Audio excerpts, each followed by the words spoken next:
하나님의 말씀 에베소서 2장 19절에서 22절 말씀 우리 한 음성으로 합독하겠습니다. 그러므로 이제부터 너희는 외인도 아니요 나그네도 아니요 오직 성도들과 동일한 시민이요 하나님의 권속이라. 너희는 사도들과 선지자들의 터위에 세우심을 입은 자라. 그리스도 예수께서 친히 모퉁이 돌이 되셨느니라. 그의 안에서 건물마다 서로 연결하여 주 안에서 성전이 되어가고 너희도 성령 안에서 하나님이 거하실 처소가 되기 위하여 그리스도 예수 안에서 함께 지어져 가느니라. 아멘. 여러분, 하나님이 어디 계십니까? 하나님은 이 우주에 충만하다고 그랬습니다.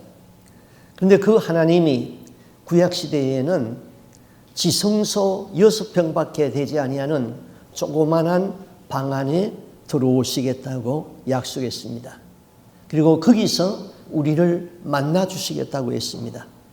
그래서 대제사장은 1년에 한 차례씩 수송아지의 피를 가지고 들어가서 거기서 하나님을 만났습니다. 그런데 그 하나님께서 신약에 와서는 지성소보다 더 작은 내 마음의 지성소 안에 들어오시겠다고 약속했습니다. 그 하나님은 전능하신 하나님이십니다. 그 하나님은 모든 것을 알고 계신 전지하신 하나님이십니다. 그 하나님은 나의 생각을 읽고 계시다고 그랬습니다. 그 하나님이 나를 창조하셨고 앞으로 나를 천국으로 인도해서 천국에서 함께 살자고 말씀하십니다. 내 마음 안에 오신 이 지성소 안에 오신 하나님을 바로 알기 위해서는 먼저 교회가 무엇인가를 바로 알아야 되는 것입니다. 이 땅 어디든지 교회가 많이 있습니다. 그래서 우리는 그 교회라고 하면은 건물을 교회라고 우리는 생각하고 있습니다. 건물은 예배를 드리기 위하여 지은 집입니다. 예배당입니다. 우리가 일상생활에서 교회에 갑니다 하는 그 교회는 예배당을 말하는 것이죠. 예배당은 예배드리는 집이에요. 예수님이 말한 교회는, 성경이 말하는 교회는 구약에서는 가할 그랬는데 그 회중의 모임을 교회라고 그랬고, 신약에서는 교회를 에클레시아 그렇게 말했는데, 이것은 주님의 피로 구속을 받은 그 성도들 한 사람 한 사람이 바로 교회라는 것입니다. 여러분이 흩어지면은 세상 속에 나가 있는 교회가 되고, 여러분이 이와 같이 함께 모이게 되면은 교회의 공동체로서의 교회입니다. 성도가 곧 교회다 이 말인 것이죠. 그러므로 나는 오늘 교회에 예배 보러 간다. 그거 틀렸어요. 내가 교회입니다. 예배 보러 가는 것이 아니라 나는 예배 드리러 간다. 그 말도 맞는 것 같지만은 그보다는 내가 교회가 되어야 됩니다. 내가 교회가 되어야 된다. 교회의 머리는 예수 그리스도고 우리는 그 머리에 붙어 있는 하나의 지체라고 그랬죠. 예수님이 이 지체된 우리를 얼마나 사랑하시는지 십자가에서 피를 흘려서 우리를 사셨다 그랬습니다. 그래서 예수님과 우리는 한 몸이 되었습니다. 그러면 이 교회의 사역이 무엇입니까? 교회가 무슨 일을 해야 합니까? 첫째는 하나님께 예배가 있어야 돼요. 예배의 사명이죠. 두 번째는 가르치고 배워야 되는 것입니다. 교육의 사명입니다. 세 번째는 나가서 내 이웃을 섬겨야 됩니다. 섬김의 사명입니다. 네 번째는 내가 훈련을 받고 또 내가 훈련을 받아서 가야 합니다. 선교의 사명인 것입니다. 여기는 말씀이 있고 그 말씀 가운데서 역사하는 성령의 역사가 있습니다. 말씀과 성령을 통하여서 죽었던 영이 살아나게 되어 있는 것이지요. 교회는 말씀이 바로 선포되어지고 바른 성례가 집례되어져야 되는 것입니다. 교회는 영을 살리는 영적인 말씀이 선포되어져야 되는 것이죠. 바른 말씀이 선포되어지면은 거기에는 성령의 임재가 있고, 성령의 임재가 있으면은 회개가 나타나고 각성이 나타나고 결단이 있게 되는 것이죠. 예배를 드렸는데 아무런 회개도 없고 아무런 깨달음도 없고 아무런 결단도 없다면은 그날의 예배는 허공을 친 것입니다. 우리는 교회에 와서 죄 문제부터 해결돼야 됩니다. 죄 문제가 해결돼야지 지성소 내 안에 하나님이 오셔서 거하시게 되는 것이죠. 두 남매가 있었어요. 방학이 되어서 오빠하고 동생이 시골 할머니 댁에 갔어요. 그런데 오빠가 밖에서 고무총을 가지고 놀면서 이것저것을 한번 쏘아보았어요. 근데 잘 안 맞아요. 근데 그 고무총을 가지고는 집에서 할머니가 기르는 오리가 있는데 오리를 향해서 땄는데 그게 아주 머리에 딱 맞아가지고 오리가 푸득푸득 하더니 그만 죽어버렸어요. 이 아이는 겁이 나가지고는 얼른 그 오리를 나무 밑에다가 숨겼습니다. 아무도 모르는 줄 알았는데 동생이 그것을 보았어요. 그래서 동생하고 약속을 했습니다. 할머니한테 일러주지 마. 안 일러줄게. 그래가지고 동생하고 손가락을 걸고 도장을 찍고 약속을 했어요. 여러분, 여자하고 약속하는 거 말짱 헛거예요. 믿을 수가 없죠. 그날 저녁 할머니가 여동생 보고 설거지 좀 해라. 그러니까 알았어요 해놓고는 오빠한테 왔어요. 오빠, 내 대신 설거지 좀 해. 너 보고 시켰잖아. 알아서 해. 안 시키면은 할머니한테 일러줄 거야. 꼼짝없이 그냥 설거지를 다 하게 되었어요. 그 다음 날이 됐는데 할머니가 또 동생을 보고 여동생을 보고 얘야, 저 시장에 가서 콩나물 좀 사오느라. 그러니까 이 여동생이 또 오빠한테 와가지고 오빠, 내 대신 콩나물 좀 사와. 할머니가 너 보고 시켰잖아. 그러니까 가기 싫으면 알아서 해. 내 할머니한테 일러줄 거야. 또 그냥 꼼짝없이 콩나물을 사게 되었어요. 이 오빠는 고객의 동생이 얄미워서 아주 죽겠어요. 이 동생이 얄밉기도 하고 괴롭기도 하고 그랬어요. 그래서 어느 날 이 오빠가 단단히 마음을 먹고 할머니한테 찾아갔습니다. 할머니가 열심히 재봉틀을 돌리고 있었습니다. 할머니, 왜? 할머니한테 말씀드릴 게 있어요. 제가 그저께 고무총 가지고 놀다가 오리를 쏘았는데 그만 오리가 맞아서 죽었어요. 그래서 저 나무 밑에다 감춰두었어요. 할머니가 재봉틀을 멈추고 벌떡 일어나더니 그 오빠를 끌어안았습니다. 얘야, 내가 다 보고 알고 있었단다. 그런데 네가 와서 용서를 비는지 안 비는지 내가 기다리고 있었다. 그런데 네가 와서 이렇게 용서를 비니 내가 다 용서해 주마. 걱정하지 말아라. 그랬습니다. 이제 이 아이는 근심이 없어졌습니다. 죄책이 없어졌습니다. 그 못된 여동생이 두렵지가 않습니다. 하나님은 여러분의 죄를 지금 다 알고 계십니다. 하나님은 우리 죄를 자백하면은 다시는 기억하지 아니하고 용서하여 주시겠다고 약속했습니다. 동이 서에서 먼 것 같이 우리의 죄과를 멀리 옮겨 주시겠다고 약속했습니다. 여러분, 죄책에 고민하지 말고 괴로워하지 말고 예수님 앞에 나와가지고 죄를 다 고백하시기를 바랍니다. 우리는 교회가 무엇인가를 바로 하는 교회론이 바로 정립되어야 되는 것이죠. 어느 날 예수님께서 제자들에게 이렇게 물었지요. 세상 사람들이 나를 누구라고 그러더냐? 어떤 사람은 선지자 중에 하나라고 그러고 어떤 사람은 죽은 세례 요한이 살아왔다고 그러고 어떤 사람은 예레미야, 어떤 사람은 예레미야라고 그럽디다. 그래? 그러면은 너희는 나를 누구라고 그러느냐? 그때 베드로가 이렇게 대답합니다. 주는 그리스도시요 살아계신 하나님의 아들입니다. 예수님이 너무나도 기뻐서 이렇게 대답하죠. 요나의 아들 시몬아, 네가 복이 있다.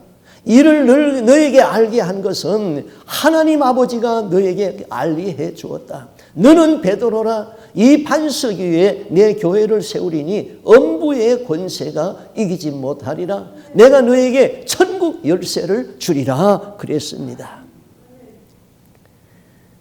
예수님의 교회가 되면은 천국에 들어가는 열쇠를 우리가 받게 되는 것이죠. 예수님의 교회가 되면은 지옥의 권세가 이기지 못한다고 그랬습니다. 누구든지 주는 그리스도시요 살아계신 하나님의 아들입니다. 이런 고백을 하는 사람은 천국 열쇠를 받은 사람이에요. 자, 예수는 그리스도다. 뭐 그런 찬양도 우리가 부르죠. 예수는 그리스도다. 그리스도라는 말은 헬라어로는 기름 부음을 받은 자 그런 뜻입니다. 신약 성경은 헬라어로 기록되어 있고 구약 성경은 히브리어로 기록되어 있습니다. 히브리어로 기름 부음을 받은 자는 메시아라는 것입니다.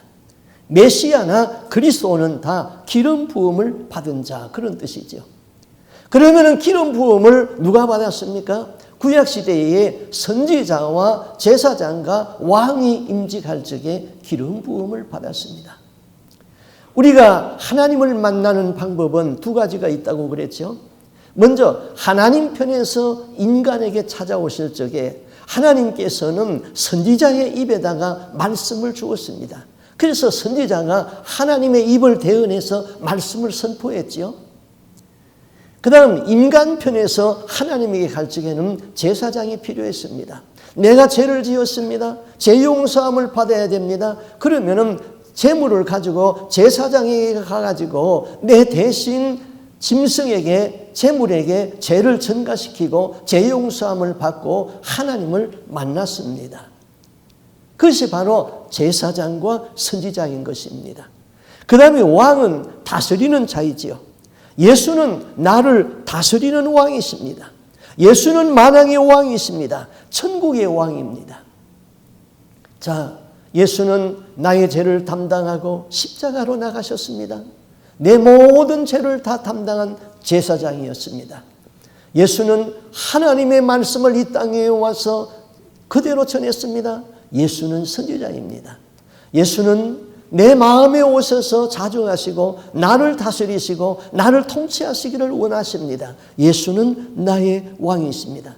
그러므로 주는 그리스도시요 살아계신 하나님의 아들입니다 하는 이 고백이 내 입에서 있고 그 고백대로 사는 사람은 바로 지옥의 권세가 이길 수가 없고 하나님께서 하늘 문을 열 수 있는 천국의 열쇠를 받은 사람이지요. 그러면서 예수님은 이렇게 말씀했습니다. 내 교회를 세우겠다. 주님의 교회인 것이죠. 장로의 교회가 아니고 목사의 교회가 아니고 회중의 교회가 아니고 내 교회, 주님의 교회를 세우겠다 그랬습니다. 자, 그러면은 내 교회, 이 성전에서는 시끄러운 소리가 나면은 안 돼요.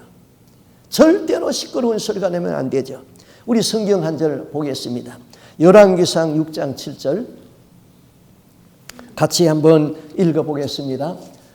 이 성전은 건축할 때에 돌을 그 뜨는 곳에서 다듬고 가져다가 건축하였으므로 건축하는 동안에 성전 속에서는 방망이나 도끼나 모든 철 연장 소리가 들리지 아니하였으며 솔로몬이 예루살렘의 성전을 건축할 적에 성전 안에서는 절대로 망치 소리가 못 치는 망치 소리가 뭐 어떤 잡음이 들리지 아니하도록 다 돌 뜨는 곳에 서서 다 만들어 가지고 와서 맞추기만 했다 이것입니다.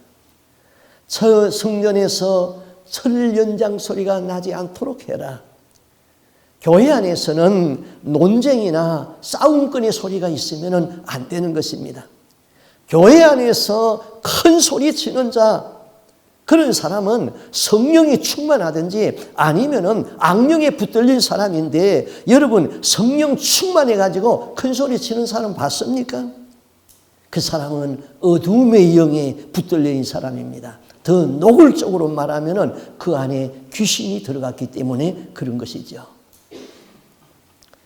우리나라의 교회 분쟁사를 보면은 정말 각성되는 일들이 많이 있습니다. 우리나라 6.25 전쟁 이후에 장로교단은 하나뿐이었습니다. 조선 예수교 장로회 하나뿐이었습니다. 그런데 이것이 이제 예수교 장로회와 기독교 장로회로 이제 갈라서는 그때 기점이 있었습니다. 그때 총회가 대구에서 열렸어요. 그런데 이 갈라지는 원인이 이 WCC 세계 기독교회 협의회, 이게 지금도 문제인데 그때도 문제를 일으켰어요. 이 WCC는 그 세계 평화를 모색하는 기독교 단체입니다. 그런데 공산국가는 하나님을 인정하지 않는 나라지요. 그런데 가짜 기독교를 만들어 가지고는 이 WCC 연맹 안에 우리도 예수 믿는 단체다 해가지고 들어오게 되었어요. 그러니까 이것이 이슈가 돼가지고는 기독교 장로교회에서는 그런 사람도 뭐 받아들이자. 그래가지고 WCC에 우리는 가입한다. 그렇게 되어 있고, WCC 안에 그 기독교 공산주의 단체가 들어와 있으니까 우리는 다 가입한다. 그랬는데 그 예수교 장로회에 서로 갈 사람들은 하나님을 인정하지 아니하는 나라에서 기독교 가짜를 만들어 가지고 속이려고 들어왔는데 그거 들어가면은 안 된다. 이렇게 파가 두루 날려지게 되었어요. 그래서 이제 대구에서 총회를 하게 되었습니다. 총회를 하는데 먼저 총회하기 전에 예배를 드리잖아요. 예배 드릴 적에 이제 찬송을 부르는데 뭐 믿는 사람들아 군병 같으니 이 찬송을 부르는데 기독교 장로교 쪽 사람들은 이제 이쪽으로 앉고 예수교 장로교 사람들은 이쪽으로 앉고 앉으면서부터 자리가 딱 나눠져 버렸어요. 그런데 그것은 찬송을 부르는 것이 아니라 전쟁터에 나가는 군가를 부르는 것 같았어요. 그러더니 그 깡패들을 동원했어요. 깡패들을 돈을 주가지고 매수를 해가지고는 몽둥이 목사를 가장해가지고는 몽둥이를 자기 몸속에 감춰가지고는 교회 안으로 들어오기 시작합니다. 이제 회의가 시작되면은 그냥 몽둥이로 그냥 양쪽을 그냥 서로 두들겨 패서 죽일 작정입니다. 보다 못한 사람이 헌병대에다가 전화를 했습니다. 헌병이 출동했습니다. 당시 헌병들은 6.25 전쟁 이후였기 때문에 계엄이 발표돼 가지고는 총살형이 있었어요. 그냥 말 안 들으면 적격 처분해 버렸습니다. 헌병이 군화를 신고 떠벅떠벅 올라오더니 강대상 위에 군화 신고 떡 올라섰습니다. 꼼짝 마! 사람들이 벌벌 떨었습니다. 뒤로 돌아. 뒤에서부터 한 줄로 나가. 딴수작 부리면은 발사. 목사들이 꼼짝 못하고 한 줄로 줄줄줄줄 다 나갔어요. 제가 신학교 다닐 적에 거기에 참석했던 목사님이 울먹이면서 이 이야기를 해 주었어요. 그러면서 말하기를 내가 그때에 목사가 된 것이 너무나도 부끄러워서 내 뒷꼭지에다가 누가 침을 뱉는 것 같았다. 그렇게 간증했습니다. 그런데 그 해 겨울에 무슨 일이 일어난 줄 압니까? 그 예배당에서 성탄 연습을 하는 어린이들이 그 안에 있었는데 교회가 왕창 무너져 버렸어요. 그래서 25명이 압사해서 죽고 말았습니다. 교회에서 시끄러운 소리 내면은 하나님의 심판이 있는 것이죠. 교회에서는 철연장 소리가 들리지 않게 해야 되는 것입니다. 성경은 의미 없이 기록되어진 말이 한마디도 없는 것입니다. 네. 그 다음 에베소서 2장 19절 말씀을 우리 한번 같이 볼까요? 에베소 2장 19절 말씀. 그러므로 이제부터 너희는 외인도 아니요 나그네도 아니요 오직 성도들과 동일한 시민이요 하나님의 권속이라. 교회의 멤버가 된 우리가 어떤 존재인가? 집으로 말할 것 같으면은 하나님이 아버지가 되시고 우리는 그의 권속이라 그랬습니다. 권속이라는 말은 한 식구가 되었다 이 말입니다. 우리는 모두 하나님 집에서 하나님의 한 식구가 되었습니다. 국가로 말할 것 같으면은 우리는 천국의 시민권을 가지고 사는 사람들이죠. 여러분, 미국에 살면서 미국에 살 수 있는 영주권이나 시민권이 없으면 얼마나 불안하고 얼마나 불이익을 받는지 우리는 주위에 있는 사람들을 통하여서 잘 알고 있습니다. 우리가 천국에 가서 살려면 천국 시민권이 있어야 됩니다. 그 시민권은 바로 예수 그리스도의 피로 씻음을 받고 성령의 인침을 받은 사람이 천국의 시민권을 가지고 있는 사람입니다. 너희는 외국인도 아니다. 너희는 손님으로 온 것도 아니다. 너희는 천국에 살 수 있는 시민권을 가졌고 하나님의 한 식구가 되었다. 그렇게 말씀하고 있는 것이죠. 에베소서 2장 20절 봅니다. 너희는 사도들과 선지자들의 터 위에 세우심을 입은 자라. 그리스도 예수께서 친히 모퉁이 돌이 되셨느니라. 바울 사도는 성도들을 어디에다 비유했습니까? 첫째는 하나님의 식구라고 그랬고 두 번째는 집을 짓는 땅과 집으로 표현했습니다. 우리는 다 교회를 짓는 사람들이라는 것이죠. 그런데 집을 짓는 터는 어디다 세웁니까? 사도들과 선지자들의 터라고 그랬습니다. 이 말씀은 사도들이 증거한 하나님의 말씀과 선지자들이 말씀한 그 증거한 말씀의 터 위에다가 우리의 신앙을 세워야 된다는 것이에요. 내가 체험하는 모든 신비한 일들이, 놀라운 일들이 많이 있습니다. 그러나 그런 신비한 일들이 성령이 주시는 것은 확실하지만은 이것은 성경적 권위가 있다 그렇게 생각하면은 안 돼요. 아무리 신비한 체험이라도 개인 체험으로서 소중한 것이지 성경적 권위는 없는 것입니다. 만약에 성경적 권위가 있다고 그러면은 내 체험하는 모든 것을 계속 성경에다가 애들을 시켜야 되겠죠. 성경이 자꾸 두꺼워져야 되겠죠. 우리는 너도 나도 많은 체험을 하지만은 이것을 성경적 권위에다 두지 말고 내 개인 체험으로서 소중해야 되는 것입니다. 교회는 사도들의 터와 선지자들의 터 위에 서 있습니다. 그리고 건물을 짓는데 모퉁이 돌이 있어야 되는 것이죠. 집을 짓는데 지금은 다 시멘 콘크리트로 이제 기초를 합니다. 그러나 시멘 콘크리트가 없을 적에는 기둥을 세우기 위해서는 모퉁이 돌, 큰 돌이 필요했던 것입니다. 저희들이 어렸을 적에는 한 동리에서 집을 지으면은 어떤 사람이 집을 지으면은 온 동리 사람들이 나와서 이제 다 도와줍니다. 그때 젊은이들이 모퉁이 돌을 찾으려고 산으로 들러 다닙니다. 그래서 모퉁이 돌이 될 만한 것을 찾으면은 청년들이 거기 가가지고는 그 모퉁이 돌을 떠매고 와서 주초를 놓았습니다. 우리 신앙의 모퉁이 돌이 누구라고 그랬습니까?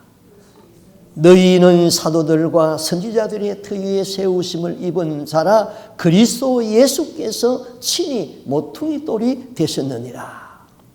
예수 그리스도를 모퉁이 돌로 해가지고 그 위에다가 자기의 집을 세우라는 것이죠. 베드로전서 2장 7절 말씀을 보겠습니다.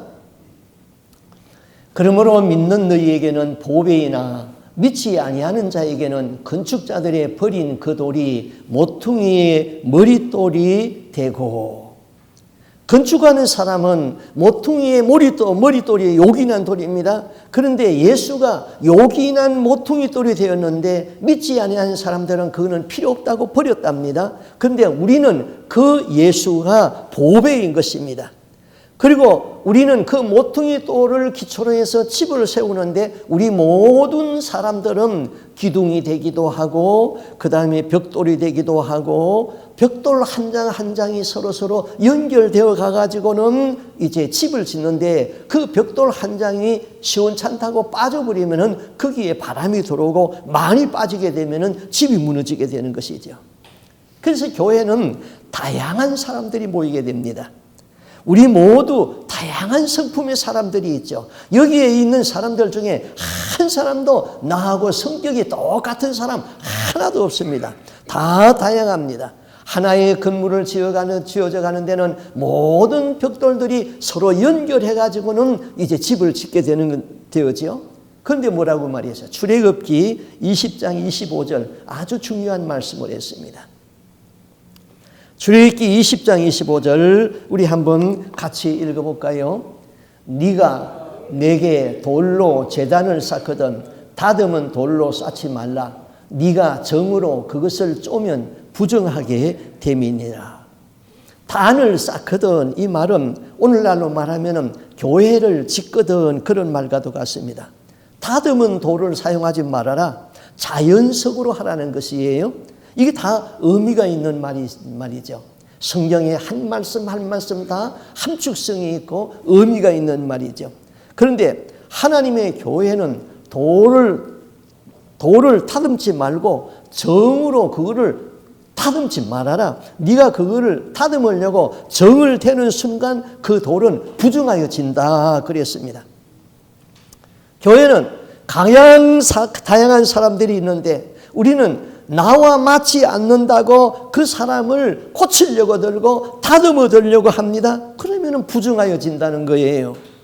그냥 있는 모습 그대로 쓰는 거예요. 있는 모습 그대로. 모난 돌은 누가 고칩니까? 하나님이 고치고 하나님의 말씀이 고치고 성령이 고치는 것이지 내가 그 모난 것을 다듬으려고 정을 갖다 드는 순간 둘 다 부정하여진다 이것입니다. 성경 심리학자들이 분류해 하면은 사람의 성격을 크게 네 가지로 분류를 했습니다. 첫째는 낙천형의 사람들이 있습니다. 이 사람은 언제나 명랑합니다. 싱글벙글합니다. 노래 잘하고 말을 잘하고 사람을 잘 끕니다. 우는 사람과 함께 같이 울고 웃는 사람과 함께 같이 웃고 서로 정이 통합니다. 포옹을 해도 그냥 포옹을 하는 게 아니라 반가워서 저기서부터 뛰어오면서 그냥 포옹을 하게 되죠. 인간미가 있습니다. 그는 서로의 슬픔과 기쁨을 나누면서 여러 사람들에게 둘러싸여 있는 것을 좋아하고 새로운 친구 사귀기를 좋아합니다. 그런데 이 사람의 단점은 무엇입니까? 좀 늦을 수도 있지. 30분 오버타임 하는 거 쉽게 해버립니다. 시간을 못 지키고는 또 핑계는 많지요. 러시아워가 되어가지고 집에서 전화가 와가지고 사실은 집에서 조금 늦게 나온 거예요. 때로는 그의 생활이 거기에서 거꾸로 움직입니다. 제대로 훈련을 받지 못하면 끝내 열매를 맺게 못하게 되는 것이죠. 이 사람은 속의 것을 다 내려놓기 때문에, 다 내뱉기 때문에 때로는 속이 허해질 수도 있는 것입니다. 성경에서 말하면 그런 사람 누구일까요? 베드로죠, 베드로. 다른 사람은 다 주를 부인할지라도 나는 절대로 주님을 부인하지 않고 죽는 데까지 가겠습니다. 그렇게 장담하던 베드로가 조그마한 계집종이 와가지고는 너 갈릴리 사람이지 너도 예수와 함께 있었지 그렇지. 아니야 나 그런 사람 모른다 하고 시치미를 딱 떼버리잖아요. 그리고 선동을 잘하니까 예수님이 십자가에 죽고 나니까 제자들을 막 선동해가지고는 바다로 고기 잡으러 가잖아요. 그 다음 두 번째는 예술가적 분석형이 있다 그랬습니다. 이 사람은 똑똑합니다. 치밀합니다. 이상주의자요. 완전주의자입니다. 좀처럼 마음을 열지 않지만은 사귀면은 끝까지 사깁니다. 이 사람은 예민하고 분석적이죠. 직장에서는 계획 예산실장 있어야 됩니다. 아주 중요한 분야입니다. 교회에서 이런 사람이 있어야 되죠. 한 사람이 있어야 돼요. 그래서 재정을 보게 되면은 1센트 틀린 것까지도 정확하게 찾아냅니다. 그런데 이런 사람이 당회에 2사람이 있게 되면은 그만 그 당회는 힘들어지게 되는 것이죠. 예수님의 제자 중에는 누가 이런 사람일까요? 빌립이에요. 빌립. 하도 똑똑하니까 예수님이 빌립을 한번 시험했어요. 베세다 들녘에서 5,000명이 모인 많은 군중들이 있는데 배가 고팠습니다. 먹을 것이 없습니다. 예수님이 어떻게 하실 것을 친히 하시면서 빌립을 시험합니다. 빌립아, 이 사람들에게 먹을 것을 갖다 주라. 빌립이 그때는 계산기도 없었는데 그냥 탁탁 암상하더니 5,000명을 먹이려면은 200데나리온의 떡이 필요하고 200데나리온의 돈이 필요합니다.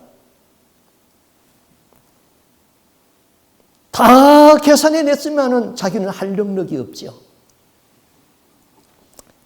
이런 사람은 단점은 자기중심적이에요. 타협이 없고 용납이 없어요. 때로는 비관적이고 우울합니다. 완전하지 못한 것을 볼 수가 없습니다. 성경에는 모세와 엘리야 같은 사람입니다. 모세는 그 백성이 우상 앞에서 춤추고 뛰어나는 것을 보고 하나님으로부터 받은 십계명을 던져버려서 깨버렸어요. 어떤 일이 있어도 그 십계명은 깨면 안 되는 것이죠. 엘리야는 어떻습니까? 바알 선지자 450명을 죽이는데 큰 일을 해냈습니다. 한 사람이 백성을 동원해가지고 이방의 선지자 바알 선지자 450명을 어떻게 처단을 합니까? 그런데 그 다음에 왕후 이세벨이 엘리야를 찾아서 죽이려고 그러니까 그만 겁에 질려가지고 도망을 가다가 로뎀나무 아래 가지고 주여 조카오니 내 생명을 거두소서 하고는 자포자기해 버립니다. 신앙이 올라갔다 그냥 떨어져 버리는 것이죠. 그 다음 세 번째는 성취형의 사람이 있습니다. 성취형의 사람은 자기 의지가 강합니다.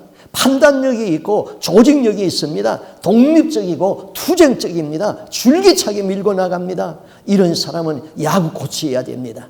군부대 장군들입니다. 이런 사람은 교회에서는 건축위원장 시켜야 됩니다. 건축위원장 하면은 여자들이 와가지고는 여기는 이렇게 고쳐야 되고 부엌은 이렇게 해야 되고 이 말 저 말 다 들으면은 일이 안 됩니다. 그냥 밀고 나가버립니다. 성경에서는 이런 사람은 바울 같은 사람이죠. 그래서 바울은 자기를 알기 때문에 결혼 안 했습니다.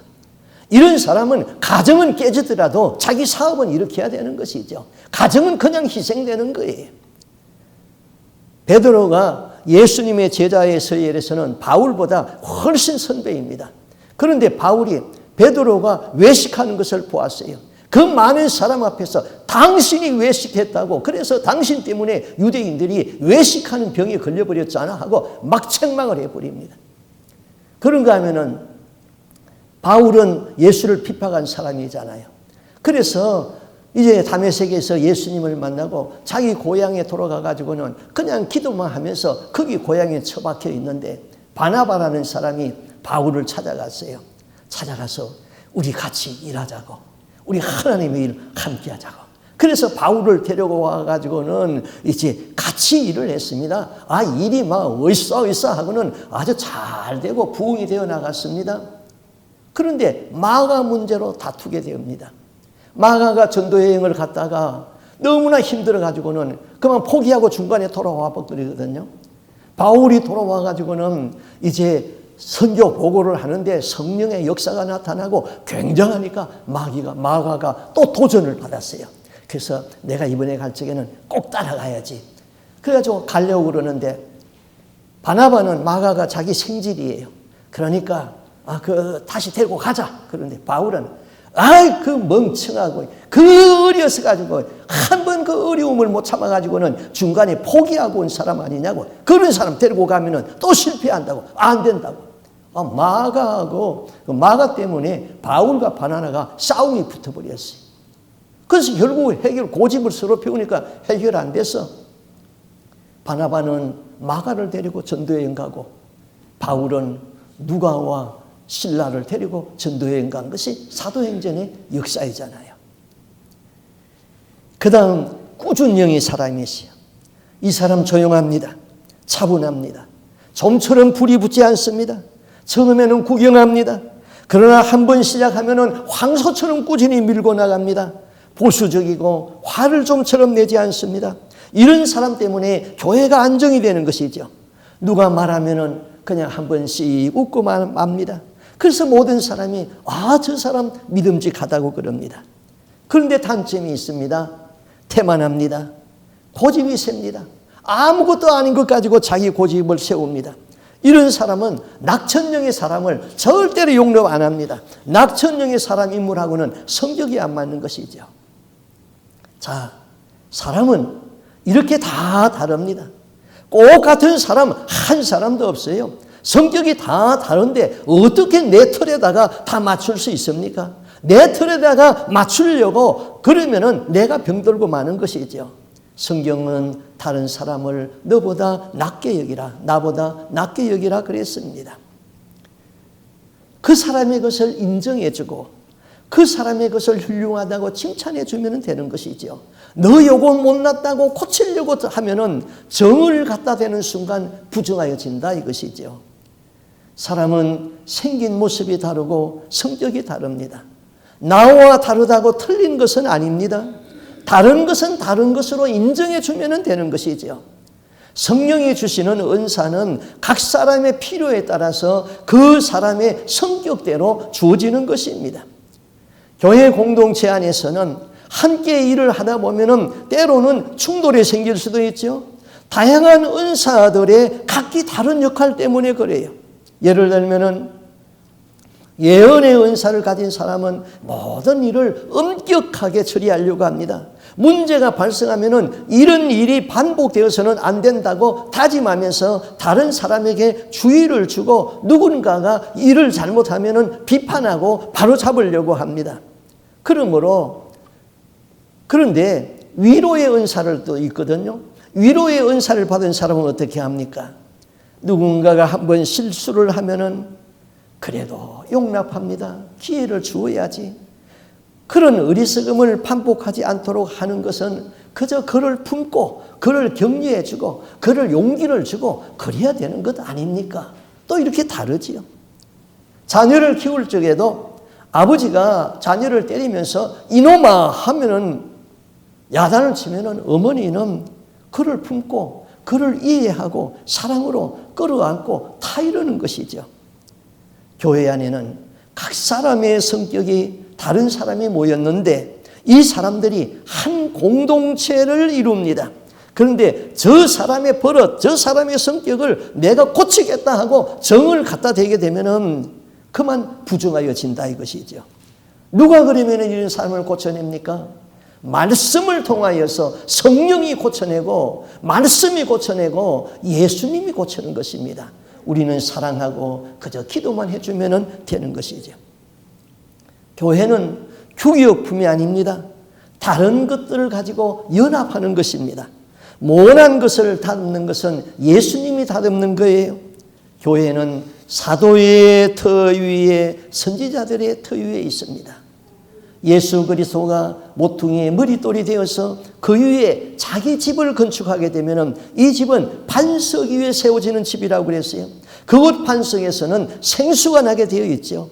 사람의 영과 혼을 살리는 생명의 말씀이 선포되어지면은 거기에서는 복음의 역사가 나타나게 됩니다. 복음의 역사에는 생명의 역동성이 있다고 그랬어요. 교회가 역동성이 있다는 것은 사람을 변화시킬 수 있는 능력이 있다는 것입니다. 성령이 민감하게 역사하고 회개가 터지고 신령한 은사가 나타납니다. 복음에는 능력이 있어요. 복음의 능력이 있음에도 불구하고 능력이 나타나지 아니하는 것은 변질된 복음이 선포되기 때문에 그래요. 그러면은 교회는 구경꾼이 많아야 되죠. 예배는 구경하는 것이 아니에요. 예배는 드려야지 구경꾼이 있으면 안 되는 거지요. 그러므로 예배 보러 교회 간다? 아니에요. 예배 드리러 교회 간다? 맞아요. 아닌데 또 예배 드리러 교회 간다? 맞는데 그것보다는 더 나아가서 내가 교회가 되는 것입니다. 에베소서 2장 21절 그의 안에서 건물마다 서로 연결하여 주 안에서 성전이 되어가고 너희도 성령 안에서 하나님의 거하실 처소가 되기 위하여 예수 안에서 함께 지어져 가느니라. 교회는 완성형이 아니에요. 주 안에서 성전이 되어가고 예수 안에서 함께 지어져 가느니라. 우리는 죽는 그날까지 성전이 되어가고 지어져 가는 거예요. 개인적으로도 그렇고 교회 공동체로도 그렇습니다. 그러므로 이 지상의 교회는 완전한 교회는 없어요. 어느 분이 이 교회는 이래서 못마땅하고 저 교회는 저래서 못마땅하고 완전한 교회를 찾고 있다고 해봅시다. 그러면은 완전한 교회를 찾았다고 해보세요. 완전한 지상에서 완전한 교회를 찾았다면 절대로 그 교회에 등록하면 안 돼요. 왜 그렇습니까? 불완전한 당신이 그 교회에 등록해서 회원이 된 이상 그 교회는 불완전한 교회가 돼버리고 마는 거예요. 개인적 신앙도 마찬가지예요. 우리 구원은 완성은 천국에 들어가는 그날에 완성되는 것이죠. 그런데 이 땅에서 구원이 완성되었다고 가르치는 교회가 많습니다. 나는 거듭났다. 거듭난 사람은 어떤 죄를 지어도 천국 간다. 한 번 거듭난 사람은 그 영혼이 멸망하지 아니하고 다 천국에 들어간다. 아니지요. 거듭남은 구원의 시작이라고 그랬어요. 그런데 구원의 시작을 구원의 완성으로 가르치는 교회가 너무나도 많은 것이요. 그거는 사탄에게 속는 것입니다. 사탄은 우리를 무너뜨리려고 하죠. 사탄은 내가 천국에 들어가는 그날까지 너는 구원이 완성되었으니까 가만히 보고 구경만 하는 존재가 아니에요. 천국 들어가는 그 시간까지 내 신앙을 무너뜨려가지고 지옥으로 끌고 가려고 그러는 것이죠.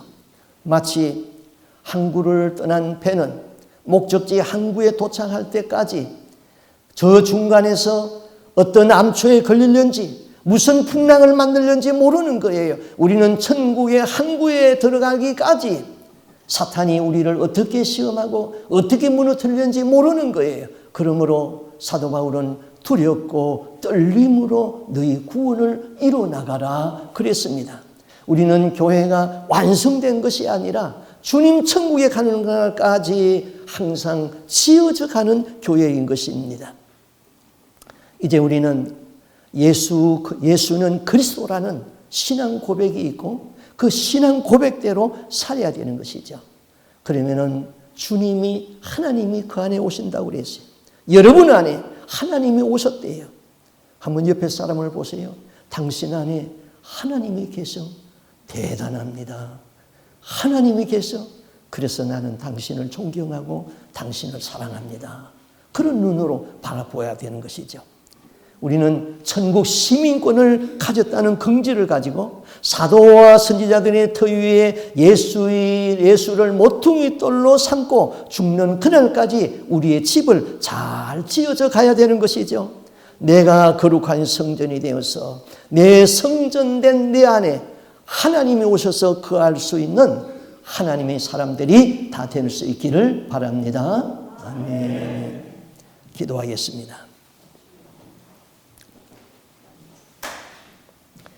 우주에 충만하신 하나님께서 구약에서는 6평밖에 되지 아니하는 지성소 안에 오셔서 우리를 만나주시겠다고 했습니다. 그 하나님이 오늘날은 지성소보다도 더 적고 작은 내 심장 안에 들어오셔서 내 안에 거하시겠다고 약속했습니다. 주님은 그리스도입니다. 주님은 왕이시고 주님은 나를 구원해 주신 제사장이요 주님은 하나님의 말씀을 내게 주신 선지자요 주님은 나를 다스리고 통치하시는 왕이십니다. 내 안에 오셔서 나를 다스려 주시옵소서. 그리고 주님을 기초로 하여서 서로 함께 지어져가는 교회의 공동체가 될 수 있도록 도와주옵소서. 날마다 교회가 이루어지게 하여 주옵소서. 교회가 되어서 주님 안에 거하는 저희들, 내가 주님 안에 거하는 삶, 주님이 내 안에 거하는 삶이 될 수 있도록 임재하여 주시옵소서. 하나님 아버지, 우리는 바른 신앙 고백을 하고 바른 신앙 고백에 합당한 삶을 살아낼 수 있도록 도와주시옵소서. 우리의 구원이 완성된 것이 아니오니 두렵고 떨림으로 구원을 이루어나가게 하여 주시옵소서. 사단에게 틈을 주지 아니하도록 도와주시고 사단의 참소를 받지 아니하는 저희들의 삶이 되게 하여 주옵소서. 그래서 우리가 구원의 시작이 이미 되었사오니 천국의 항구에 들어갈 때까지 조금도 무너지지 아니하고 각성해 가면서 사단에게 틈을 주지 아니하고 사단에게 참소를 받지 아니하고 주님이 내 안에 거하시고 주님과 동거하고 주님과 동행하는 우리의 삶이 될 수 있도록 임재하여 주시옵소서. 우리 옆에 있는 사람들을 서로 사랑할 수 있는 마음을 주옵소서. 저 안에 계신 예수를 볼 수 있는 거룩한 마음, 거룩한 눈을 갖게 하여 주시옵소서. 그를 못났다고 내 성격에 안 맞는다고 쪼아대면은 내가 부정한 사람이 되고만이 그런 부정을 타는 일이 없도록 항상 신령과 진정으로 하나님 섬겨나가는 저희들이 되게 하여 주옵소서. 모든 말씀 예수님 이름으로 기도하옵나이다. 아멘.